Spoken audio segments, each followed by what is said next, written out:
आपल्या विनोदी शैलीमधून समाजातील विविध प्रश्नांवर प्रबोधन करणारे सुप्रसिद्ध कीर्तनकार निवृत्ती महाराज इंदोरीकर हे मागील 8 दिवसांपासून चांगलेच हैराण झालेत. नेटकऱ्यांकडून सोशल मीडियावर त्यांची मोठ्या प्रमाणात ट्रोलिंग केली जाते.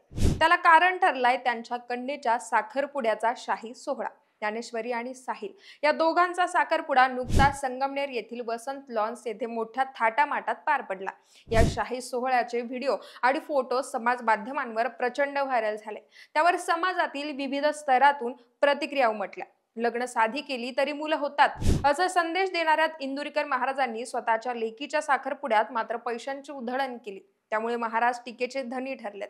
त्यावर त्यांनी स्पष्टीकरणही दिलं. मात्र त्यांची ट्रोलिंग काही थांबली नाही. आता त्यांनी एके ठिकाणी केलेल्या कीर्तन सेवेतील एक व्हिडिओ सोशल मीडियावर प्रचंड व्हायरल होतोय. त्यात त्यांनी म्हटलंय की आता मी कंटाळलो, एक शेवटची क्लिप टाकणार आणि थांबवून घेणार. आता बास झाली 31 वर्ष, सगळं चांगलं केलं पण त्याचं हे असलं फळ. आता लोक इतके खाली गेलेत की माझ्या मुलीच्या लग्नाच्या कपड्यावर देखील बोलत आहेत. हा विषय आता कुटुंबापर्यंत गेलाय आणि हे ठीक नाहीये. त्यामुळे मला अक्कल आली पाहिजे, म्हणून मी आता फेटा खाली ठेवण्याच्या विचारात आहे. आता इंदोरीकर महाराजांच्या भूमिकेमुळे ते खरंच कीर्तन सेवा सोडणार का, अशा चर्चा रंगल्यात. नेमका हा सगळा विषय काय आहे? इंदोरीकर महाराज खरंच फेटा खाली ठेवतील का? कीर्तनाच्या व्हायरल व्हिडिओमध्ये त्यांनी आणखी काय काय म्हटलंय तेच या व्हिडिओतून जाणून घेऊयात. नमस्कार, मी पूजा आणि आपण पाहतायत दे दणका. निवृत्ती काशीनाथ देशमुख असं इंदोरीकर महाराजांचं खरं नाव. अहिल्यानगर जिल्ह्याच्या अकोले तालुक्यातील इंदोरी हे त्यांचं मूळ गाव असून याच गावावरून त्यांना इंदोरीकर किंवा इंदोरीकर महाराज हे नाव पडलं. महाराज स्वतः उच्च शिक्षित असले तरी नंतर त्यांनी कीर्तन क्षेत्रात प्रवेश केला. स्वतःच्या विनोदी व प्रबोधनात्मक शैलीमुळे काही काळातच ते राज्यभरात लोकप्रिय झाले.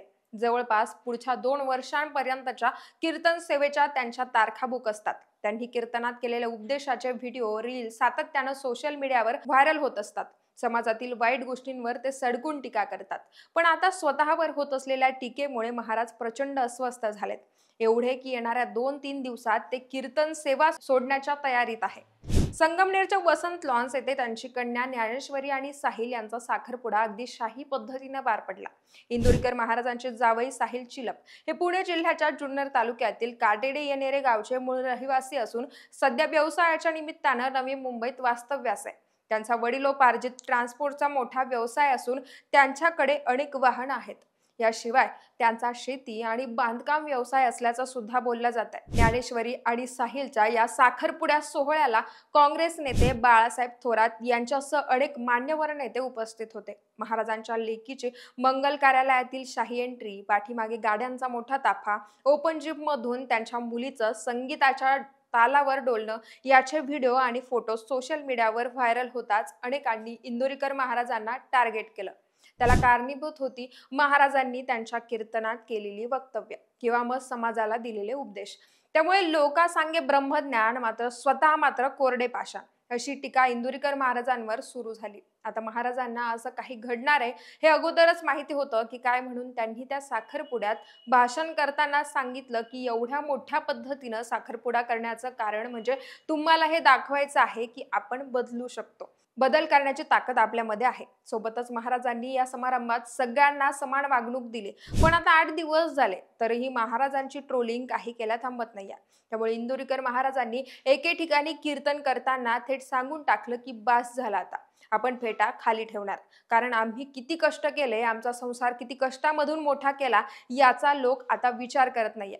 आमची पोरं लहान असताना 8-8 दिवस माझी त्यांच्याशी गाठभेट होत नव्हती. आता लोक इतके खाली गेलेत की माझ्या मुलीच्या अंगात कपडे कसे आहेत यावरून कमेंट करतायत.